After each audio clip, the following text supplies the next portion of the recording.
fellow Africans, compatriots, comrades, and freedom fighters. I hope you are well and you are doing well in terms of health, in terms of thinking and reasoning. Today, I would like to talk about how Europe succeeded to make Africans happy about their colonization. Let's dive in. Though they wish, Europeans don't have the physical capacity to occupy Africa. Africa is too big, too vast, and too diverse. However, Europe has the power to ideologically occupy Africa. They have chosen that road and it is giving them even better results than physical occupation. At the moment I am writing this post, colonial Europe is doubling down on their ideological occupation by investing heavily into their main propaganda channels like BBC, RTI, and CNN. The British government spends every year 600 million euros on BBC World Service, which is the international propaganda branch of the BBC. And every week, that World Service reaches 96 million people in Africa, the biggest audience for the channel. Now ask yourself, why would the British government spend 600 euros every year on informing African people?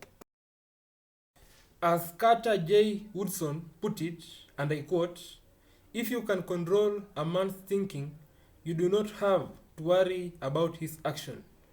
When you determine what a man shall think, you do not have to concern yourself about what he will do. If you make a man feel that he is inferior, you will not have to compel him to accept an inferior status, for he will seek it himself. If you make a man think that he is justly an outcast, you do not have to order him to the back door. He will go without being told. And if there is no back door, his very nature will demand one." Now, here comes France. Every year, France spends 273 million euros in 3 international propaganda medias. That is 140 million euros in Radio France Internationale, which reaches every week 40 million people, mainly in Africa. Another 80 million euros on France 24, the winnable French CNN, which reaches every week 45 million people, largely in Africa. And 63 million euros in TV5, a channel for spreading French language and French-speaking countries' culture in the world, which reaches about 55 million people weekly, largely in Africa too. Again, ask yourself, why would the French government spend 273 million euros every year on informing African people? The answer is simple. There is a war on your mind. As George Orwell put it, and I quote, "The most effective way to destroy people is to deny and obliterate their own understanding of their history.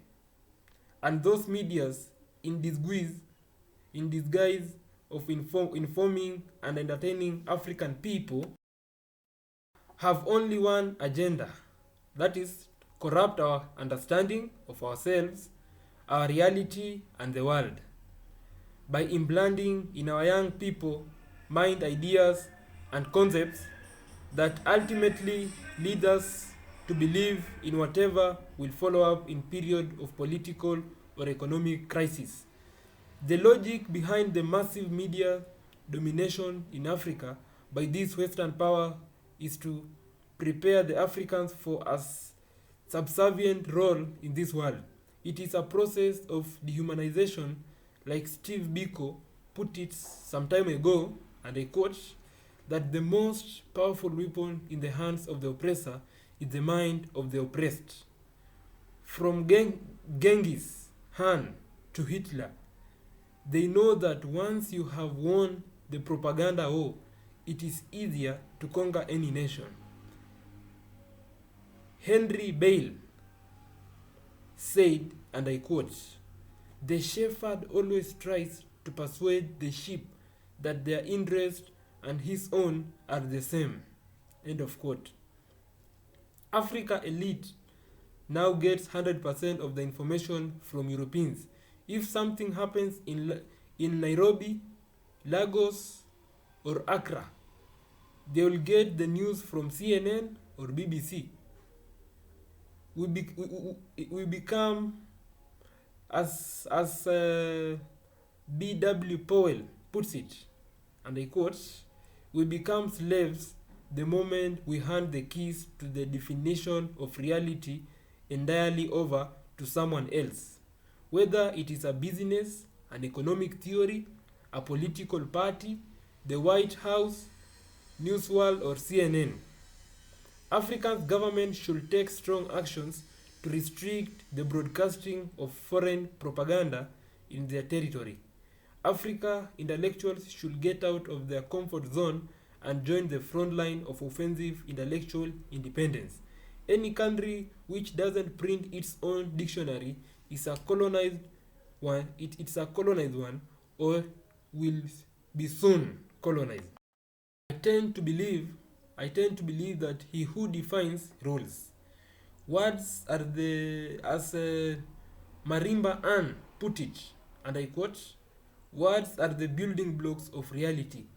The reality belongs to those who manufacture the blocks." And what are they?